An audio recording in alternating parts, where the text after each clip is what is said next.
Paparan menarik tengah hari ini. Jambatan kabel di Piasau bakal jadi mercu tanda ikonik baru di Miri. Barangan antik milik Adun Mulu musnah dalam kebakaran. 20 juta ringgit diperuntuk bangun SPS di Tanjung Manis.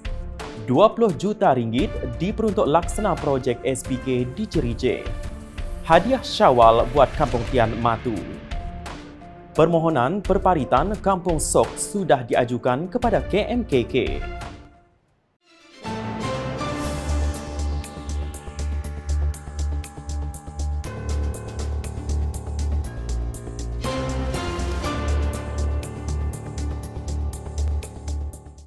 Salam sejahtera dan salam Sarawak maju makmur bersama saya Crispin Fowler. Bandaraya Miri bakal mempunyai satu lagi tarikan pelancongan dan mercu tanda ikonik baharu apabila Jambatan Piasau yang akan dibina siap kelak. Premier Sarawak Datuk Petinggi Tan Sri Dr. Abang Abdul Rahman Zohari Tun Datuk Abang Openg berkata, Kerajaan Sarawak telah meluluskan pembinaan jambatan kabel tersebut yang akan menghubungkan Piasau berhampiran hutan simpan Piasau ke Marina Miri. Menurut beliau, jambatan Piasau ini akan menjadi jambatan kabel sama seperti jambatan San Francisco, Auckland Bay dan jambatan Golden Gate yang terkenal. Dekat Piasau Nature Reserve, kita akan bangunkan jambatan yang akan menyeberang sungai Pita Dekatuk dan ia akan pergi ke ala tujunya ke Marina area, kawasan Marina. Dan kabel dan jambatan ini adalah jambatan kabel stay.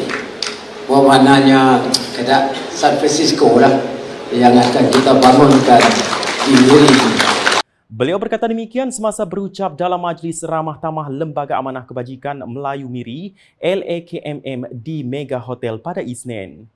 Turut hadir yang di-Pertuan Negeri Sarawak Tun Pen Sri Dr. Wan Junaidi Tuanku Jaafar serta isteri Toh Puan Fauziah Muhammad Sanusi yang di-Pertuan Dewan Negara Datuk Mutang Tagal, Timbalan Premier Sarawak Datuk Amar Awang Tengah Ali Hassan serta tetamu kenamaan lain. Dalam pada itu, Premier Sarawak menambah Miri bersedia untuk berubah menjadi bandar peranginan yang pesat membangun selain memiliki tapak warisan yang diiktiraf oleh Pertubuhan Pendidikan, Sains dan Kebudayaan Pertubuhan Bangsa-Bangsa Bersatu UNESCO. Kalau Kuching ada Darul Hana, maka kita ada jambatan baru. Nama saya sih tahu apa nak dipanah. Tapi pola dulu jambatan ini. Majlis tersebut turut menyaksikan penyampaian sumbangan tanggungjawab sosial korporat daripada 4 syarikat korporat di bahagian Miri kepada Lembaga Amanah Kebajikan Melayu Miri. Penyumbangnya adalah Shin Yang Sendirian Berhad, Empire Setia Sendirian Berhad, Kencana Defence and Aviation Sendirian Berhad dan Samling Strategic Corporation. Sementara itu, Timbalan Menteri di Jabatan Premier Sarawak, Buruh Immigration dan Pemantauan Projek, Datuk Grawat Gala berkata, barangan antik bernilai ratusan ribu ringgit musnah dalam kebakaran melibatkan kediaman beliau di Kampung Pak Umur, Bario pada Ahad lepas.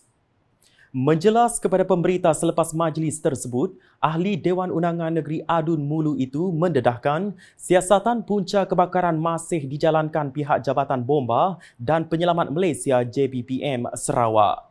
Katanya beliau tidak berada di lokasi semasa kejadian dan hanya datang pada petang Ahad bagi membantu pasukan siasatan mengumpul maklumat. Dan ikut siasatan Bomba, mereka bagi tahu bahawa kemungkinan besar dari puncanya dari elektrik, ya. Menurut Datuk Grawat, kehilangan terbesar akibat kebakaran itu adalah kenangan bersama ibu bapanya, termasuk generasi lama yang bersamanya membina rumah tersebut kira-kira 30 tahun lalu. Kerajaan telah memperuntukkan sejumlah 20 juta ringgit untuk membangunkan skim penempatan semula SPS di Tanjung Manis melalui Perbadanan Kemajuan Perusahaan Kayu Sarawak, Pusaka dan 15 juta ringgit untuk pembinaan Kompleks Sukan Tanjung Manis melalui Majlis Daerah Matu Daro MDMD. Timbalan Menteri Perancangan Bandar Pentadbiran Tanah dan Alam Sekitar Sarawak, Datuk Len Talif Saleh berkata, SPS ini khusus untuk mana-mana individu dari luar yang mahu menetap dan bermastautin di Tanjung Manis. Beliau yang juga adun Kuala Rajang menegaskan ianya memerlukan sedikit masa untuk dilaksanakan. Saya sudah mengadakan peruntukan 20 juta untuk SPS. SPS artinya skim pembesaran pendapatan semula. Ini untuk orang yang datang dari luar yang mahu bermastautin di Tanjung Manis sebagai hometown Cenaya. InsyaAllah. Dia akan mengambil masa bermakna kos tokonya akan mengambil masa sekurang-kurangnya 2 tahun untuk dibangun. Datuk Len berkata demikian semasa berucap pada Majlis Riang Ria Aidilfitri di Dewan Masyarakat Tanjung Manis pada Isnin yang turut dihadiri isteri beliau, Datin Asiah Awai dan Ahli Parlimen Tanjung Manis, Insinyur Yusof Abdul Wahab. Beliau juga mahu projek kompleks sukan Tanjung Manis yang telah diamanahkan melalui MDMD dapat dilaksanakan dengan kadar segera kerana infrastruktur ini amat diperlukan bagi meningkatkan kemajuan sukan di Tanjung Manis dan sekitarnya. Sementara itu, Datuk Len berkata kerajaan juga telah meluluskan peruntukan sebanyak 20 juta ringgit untuk projek skim pembesaran kampung SPK di Jerijeh. Katanya projek yang telah lama tergendala ini akan dikaji semula dengan spesifikasi dan penambahbaikan bagi setiap lot yang akan dibangunkan.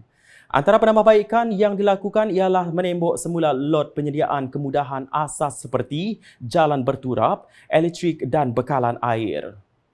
Untuk SPK Jerijeh ini katanya sebanyak 232 lot-lot baru akan dibangunkan untuk diagihkan kepada penduduk kampung Jerijeh yang telah memohon.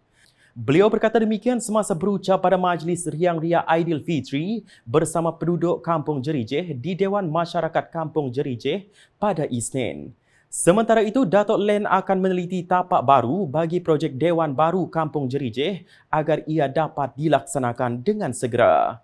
Ia berikutan tapak yang dicadangkan sebelum ini tidak dipersetujui oleh Jabatan Tanah dan Survey JTS. Kampung Tian Matu menerima hadiah bermakna sempena sambutan Hari Raya Aidilfitri, kali ini selepas bakal mendapat Dewan Serbaguna baru.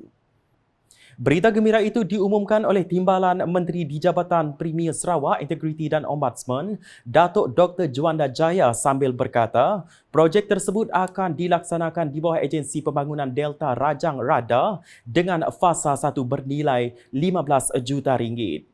Katanya dengan adanya dewan itu nanti, ianya akan memudahkan masyarakat mengadakan program dan melaksanakan aktiviti. Beliau berucap demikian semasa menghadiri Majlis Ramah Tamah Aidilfitri peringkat Kampung Tian Matu di Pusat Sumber Jawatan Kuasa Kemajuan dan Keselamatan Kampung JKKK Kampung Tian Matu pada Isnin. Adun Jemoreng itu menambah dengan siapnya jalan baru di belakang Kampung Tian awal tahun ini telah menyelesaikan rungutan penduduk tentang kekurangan tempat letak kereta di kampung itu. Datuk Dr. Juanda bersama isteri Datin Shanti Achmat turut meluangkan masa beramah mesra dan menghulurkan duit raya kepada masyarakat yang hadir. Terdahulu pada sebelah pagi, Datuk Dr. Juanda serta isteri meluangkan masa menghadiri Majlis Ramah Tamah Aidilfitri Kampung Sok Matu di Pusat Sumber JKKK Kampung Sok Matu. Dalam ucapan ringkasnya, beliau berkata permohonan Ketua Kaum Kampung Sok tentang perparitan telah lama dimaklumkan kepada Ketua Masyarakat dan Ketua Kaum KMKK untuk membuat plan lokasi perparitan di kampung masing-masing. Selain itu, katanya turut diadakan perbincangan bersama pihak Jabatan Pengairan dan Saliran DID, Jabatan Tanah dan Survey serta pejabat daerah untuk tindakan selanjutnya. Ujar Datuk Dr. Juanda, dengan cadangan pelan perparitan itu nanti akan dapat mengenal pasti tuan rumah mana yang setuju dan tidak setuju untuk dilaksanakan projek itu nanti. Mengenai pusat kegiatan beliau mahu penduduk memberikan cadangan kegiatan apa yang mahu diusahakan dan saya amat menyokong aktiviti ekonomi kerana dengan aktiviti ekonomi, aktiviti yang sihat akan berlaku dalam kampung. Katanya lagi untuk permohonan skim pembesaran kampung SPK, beliau berkata, usaha berterusan dan tindakan susulan akan terus dilakukan dari masa ke semasa. Sekian edisi Tengah Hari bersama saya, Chris Banfola. Sebelum mengakhiri berita, sila like, share dan follow semua platform media sosial UKAS termasuk portal ukas.sarawak.gov.my dan UKAS channel di YouTube untuk perkembangan terkini berita dari Sarawak. Mengakhiri buletin UKAS dengan sorotan Majlis Ramah Tamah Lembaga Amanah Kebajikan Melayu Miri di Mega Hotel pada Isnin. #Saluran Informasi Rakyat. Salam UKAS.